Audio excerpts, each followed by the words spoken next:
Usapan natin unang-una ho itong issue po ng bloodbath at saka isang mahinang nilalang. Hindi, alam nyo kasi mga kababayan, dahil nga po doon sa bitaw ni BP Sara Duterte na bloodbath, meron pong nangatog ang mga tuhod. Biglang umatras ang betlog.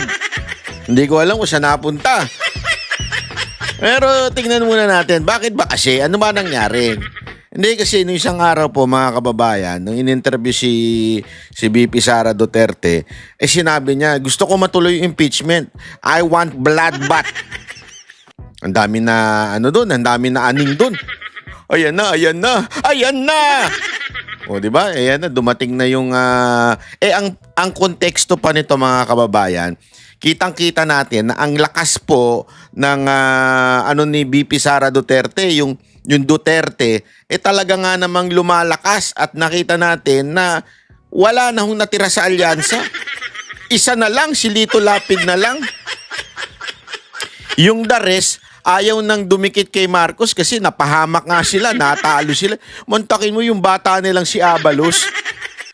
Yan ang pinakabata ni Marcos, si Abalos. Isipin mo, ang limpak-limpak na salapi ang ginastos niya sa advertisement. Grabe, alam mo, yung iba nga, napapaginipan na si Abalos eh. Bakit? Kasi sabi nila, kasi ako wala po akong telebisyon na nanonood ng local. Sabi ng mga ibang kakilala ko, grabe naman si Abalos. Dinaig pa yung jowa nila kasi yung jowa nila minsan na lang magpakita. Pero si Abalos do maya't maya nagpapakita sa komersyal. Ganun daw katindi. Sa sobrang napapanaginipan na nila daw si Abalos, pambihirang buhay and yet talo. Alam nyo mga kababayan, isa lang ang dahilan kasi talagang mahina, walang star factor si Marcos na mag-endorse. That's the truth. Kung nga siya nagpupunta, naglalakad, walang pumapansin eh. Kay Abalos pa kaya.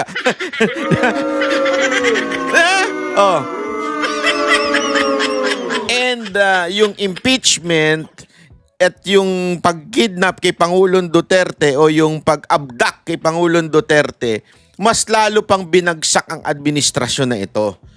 To the point na yung mismong campaign manager ng alyansa, nilaglag ang mga kasamahan. Ganun na po sila kawatak-watak, ganun na po sila kahinang nilalang.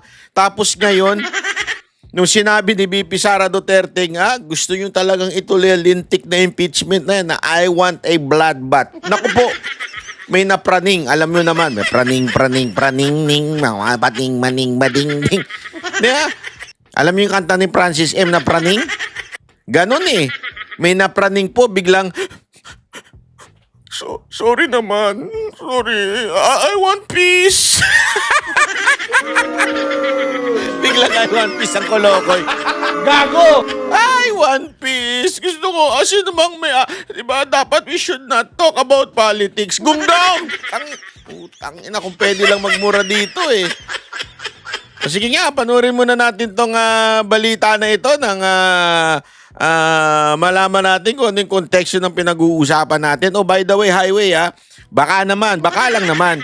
Bago tayo magpatuloy, huwag niyong kakalimutan mag-subscribe kasi mga kababayan, mantakin mo according to my analytic, ang mga nanonood daw, 52% hindi pa nakasubscribe. Kailangan po makikita niya ng subscriber, By next week, dapat mas mataas na yan, Pag hindi pa mataas yan, titigil ko na to. Naglolokohan na lang tayo. Hindi, kasi mga kababayan, gawin din natin yung parte natin. Naman, nood lang tayo nanood, libre na nga. Ayaw nyo pa mag-subscribe. Para man lang, alam mo yun, para man lang masaya tayo, sama-sama tayo bilang isang banateros, di ba? Ganun na, eto, kayo na nga lang ang friendship ko eh. Naawa naman kayo eh. Nagpaawa ang puta para Tuloy na nga natin to, animal ka ba, Natbay? Bukas daw si Pangulong Bongbong Marcos na makipagkasundo sa mga Duterte. At pinauubaya rin daw niya sa Senado ang tukol sa impeachment trial ni Vice President Sara Duterte. Saksi, si Ivan Mayrina. Really, I truly want a trial because I want a bloodbath talaga. Naku po! Ang pahayag na ito ni Vice President Sara Duterte noong Sabado, kaugnay na napipindot niya impeachment trial. Binatikos si Party List Representative-elect Laila de Lima na isa sa magiging miyembro ng House Prosecution Panel. Anya, makukontempt ang defense team ni Duterte kapag sinubukan manggulo at magdrama sa paglilitis. Dapat siguro magkaroon ng... Dapat siguro. Dapat siguro. Akala mo santo talaga. Oy, animal. Binaligtad ng CA ang desisyon sa kaso mo. Ang sabi ng CA, null and void. Ibig sabihin, null and void yung sinasabing acquitted ka.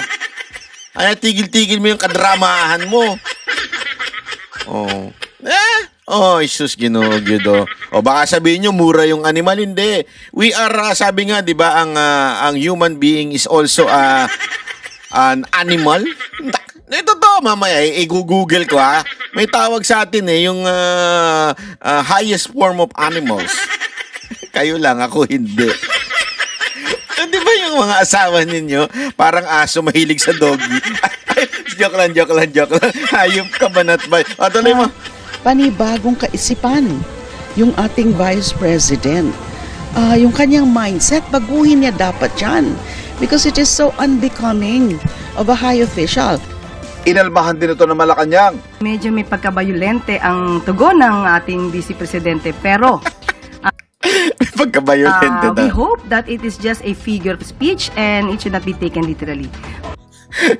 I hope figure of speech. Hindi. Paano mo nasabing figure of speech yun? Paano mo nasabi? Hindi ko mag-gets. Paano mo nasabing figure of speech yun? Ay, nako. Hindi. Sabi niya, I hope figure of speech lang yun. So ano yun? Literal?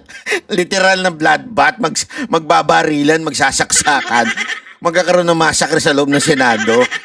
Ano ba yun, te? Abogado ka ba talaga, te? Hindi kasi yung mga hirit mo, hindi hirit ng pang-abogado. Gago! I mean, common sense naman na it's not literal. Alam naman bloodbath, violente, talaga magkakaroon ng ano ba yun? Ang sakit mo sa bangs, te.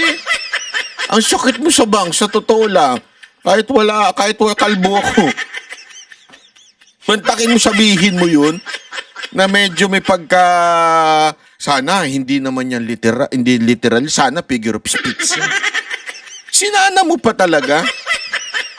So ito mga kababayan, para lang sa kalinawan. Sabi nga ni aking kaibigan na si ChatGPT, ang human evolved from primate ancestor and mammals, a class of animals.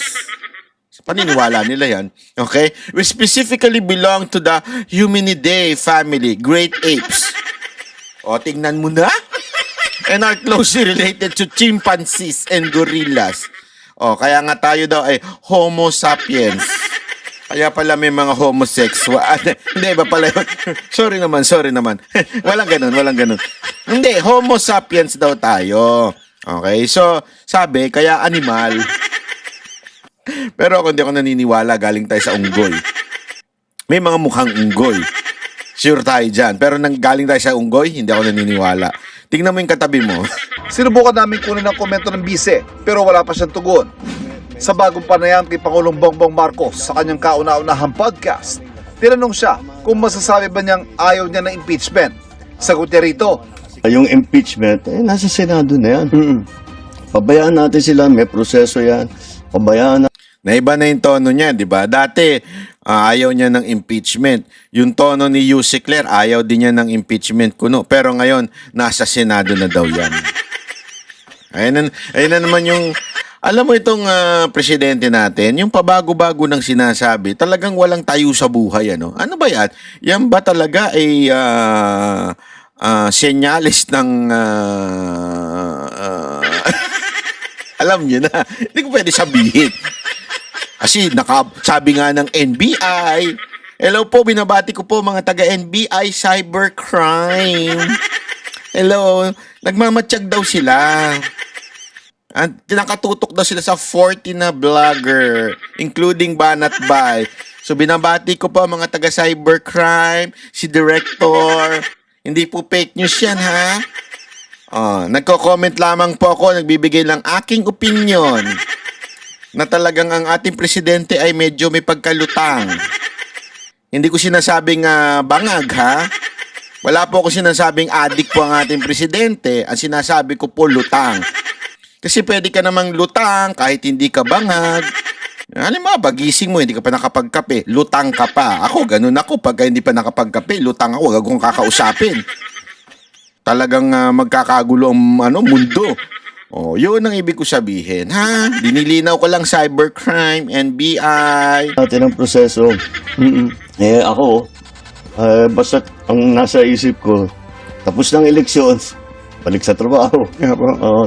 Gawin na natin lahat with the new lessons learned. Bukas din daw ang Pangulo na makipagkasundo sa mga Duterte. Ako, ayaw ko ng gulo. Gusto ko Ayaw mo ng gulo. Ikaw nagsimula ng gulo, Mr. President. Mr. President, ikaw nagsimula ng gulo. Why? Why are you allowing your cousin kung ano-anong ginagawa? Inusig ang mga Duterte.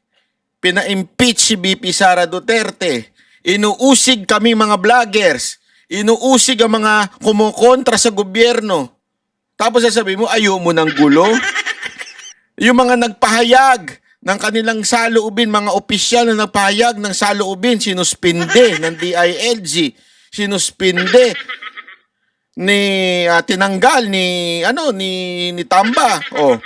Tapos sasabihin mo, ayaw mo ng gulo? Si Presidente Duterte, anong ginawa ninyo? Sino ba yung mga nag-alis sa kanya, dumukot sa kanya, papapuntang dahig? Sino?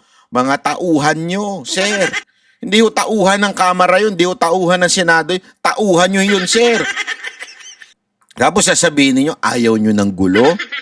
Porket natalo na kayo sa eleksyon, porket ngayon nanganganib na yung inyong ratings dumadaos-dos, talagang pailalim. Biglang, ayaw ko ng gulo. Tingnan mo yung tsura niya, tingnan mo, kaawa-awa, wawa, presidente, wawa.